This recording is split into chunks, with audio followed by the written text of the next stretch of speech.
So everything that we know about the core or abs is completely wrong in terms of movement or lower back care, hip issues, things like that. This concept, I wish I would have known way back when. It would have saved me a lot of back injuries, things like that, hip issues, knee issues, the whole deal. Not just for working out, but quality of life, right? How many times have you tried to pick something up outside of a gym and then tweak your back, right? And then what was the process to try to fix it? For working out, how many times have you tried to do an exercise and you tweak your lower back, or your hip gets tight, or your knee gets hurt? So what I mean by everything we know about the core is wrong is that every time we think about tightening up your core for lower back care or to perform better, to do something like a heavy lift, we're always told, brace your core, tighten your core, keep your midline tight. The terms and the cues goes on and on and on. So pretty sure, like most people, when you think core or when you're being told to tighten up your core, you're thinking the abs, right? The six-pack abs. You're like, oh, tighten it up. So we used to do that. We would tighten it up, brace it, all that fun stuff. But what it doesn't do is it does not protect your lower back at all. So you could do 6 sit-ups all day long. You can have a six-pack and you're still gonna have low back and hip issues. And again, we always say question everything. Don't just believe what you hear. Test it for yourself. So here's a quick test for you to see if it works for you or not. You could do it seated because, most of the time we're sitting anyways. Brace your six-pack abs, brace your core. So it's tight, I can feel it. This is relaxed. Now it's tight, brace it like you're gonna take a punch, right? Keep your core tight is the kind of the cues that we always talk about, right? When we lift, when we do anything. So now my core is braced.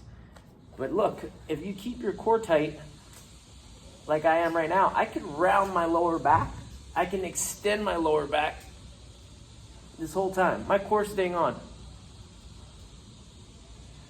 So just because I'm flexing my core as hard as I can, my abs, it does nothing to hold my lower back, my lumbar spine in place. So how are you supposed to actually tighten up your core? What part of the core is actually functional for application for sports, movement, daily activity like sitting? So try this out. You're gonna actually go and find your obliques. We do this easy drill. You're gonna push in through the sides right here. See, if I'm relaxed talking to you guys, my hands are going all the way in, and then all you're trying to do is push out against it. So you're resisting against your fingertips. That's your oblique, okay? If you push out against your fingertips, now your obliques are on, right?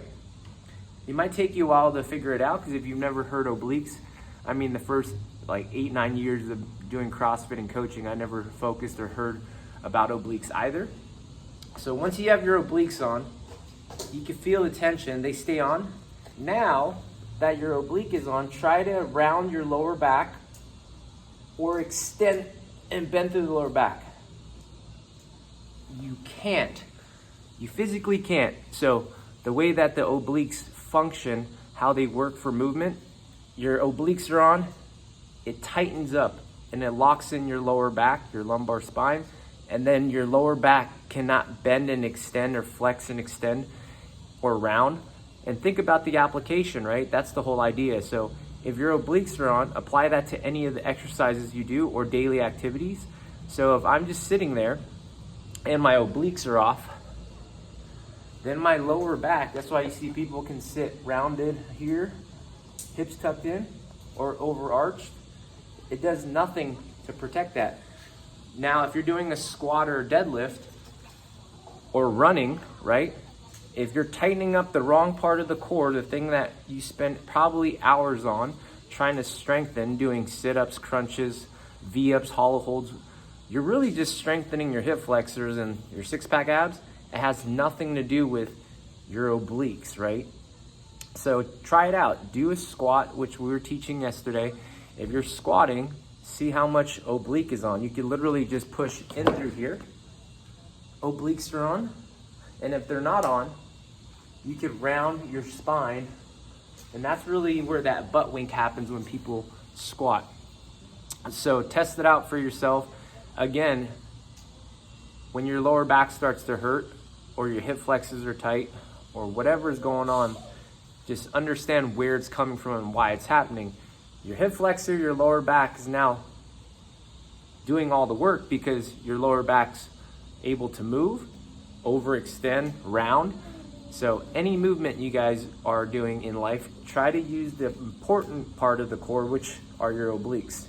Another thing to keep in mind of too is that if you tighten up your core, your six-pack abs, your obliques can be off. But if you tighten up your obliques, that naturally tightens up the abs with it. So again, it's just kind of sequencing how the body actually works and test it out for yourself.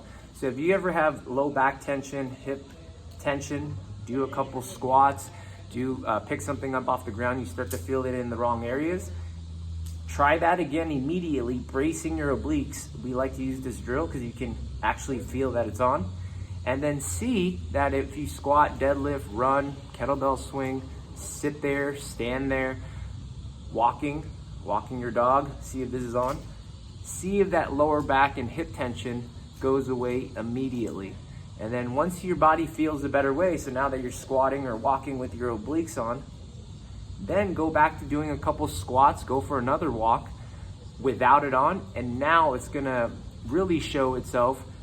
The pain or the tension you've been feeling is really gonna be highlighted because once the obliques are off, your lower back, your erectors, your hip flexors are gonna take over again because something has to hold you up when you're sitting up here, right? Whether you're walking or lifting or doing any exercise. And so not only from just like an injury prevention or fixing ourselves standpoint, but think about the performance piece to it. If you're using the wrong part of the core to do heavy lifting or your sport movements, it's never gonna be optimal. So try it out. If you guys have questions, let me know. But again, these are the things that we find, we test, we see it through all of our members, our own experience for like over a decade now. And we're sharing these simple concepts because it's really that easy. It doesn't take that long to feel the difference right away. And then hopefully it'll save you a lot of time from doing what we used to do.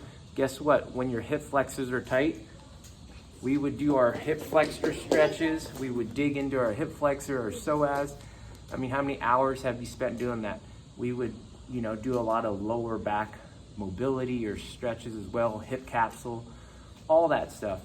But the idea is figuring out the root cause. We weren't using our obliques, so the lower back and the hip flexors are overused, they're overdeveloped, they're pissed off. That's the problem because this wasn't firing. So we stretched out our our hip flexors and lower back like crazy. But then we had to do it every single day and it never got better.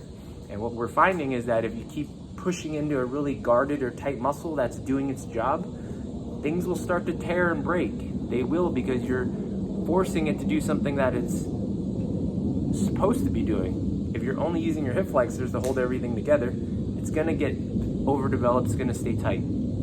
So now we don't do any of those hip flexor stretches, no low back issues, no low back stretches or hip capsule mobility, no IT band rolling, none of that stuff. You can live a life like we used to, like that, spend hours on end treating the symptoms, or you can understand how the body works a little better and fix it yourself.